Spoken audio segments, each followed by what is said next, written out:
The question is, a wire of length L and area of cross section A has a resistance of 4 ohm. What would be the resistance of another wire of the same material having length L by 2 and area of cross section 2A?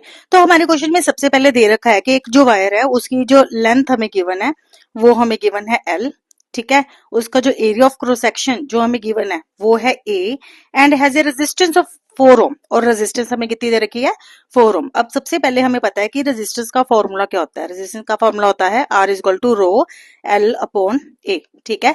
अब हमारे case में जो resistance है वो हमें 4 दे रखी है, तो हम यहाँ पे उसकी वैल्यू को पुट कर लेंगे, ठीक है। तो हमारे पास आ गया 4 is equal to rho L upon A।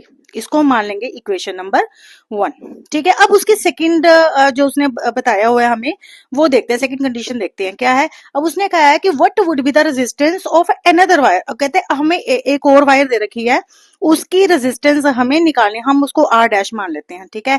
और कह रहा है कि उस वायर की जो लेंथ है ना, उस वायर की जो लेंथ है L, उसको हम L डैश मान लेंगे, वो पहले वाले की हाफ है और उसका जो एरिया है वो पहले वाले एरिया के डबल है, ठीक है। तो उसकी रेजिस्टेंस कितनी आ जाएगी, ये आ जाएगी रो L dash upon A dash, ठीक है। अब L डैश की वैल्यू L बाय 2, ठीक है, रो, और एरिया की वैल्यू कितनी है 2A, तो ये हमारे पास कितना आ गया R dash is equal to rho, ठीक है, L अपॉन 4A। अब हमने क्या करना है, इस 4 को ना 1/4 को बाहर ले लेना है, तो अंदर आ जाएगा रो L अपॉन A, ठीक है। अब इक्वेशन नंबर 1 देखो कि रो L अपॉन A की वैल्यू कितनी है 4। हम क्या करेंगे, from equation 1 put the value of rho L A is equal to 4। तो हमारे पास क्या आ जाएगा, R dash is equal to 1/4 into 4। अब ये 4 से 4 कट हो गया, तो हमारे पास R डैश की वैल्यू कितनी आ गई 1 ओम, ठीक है।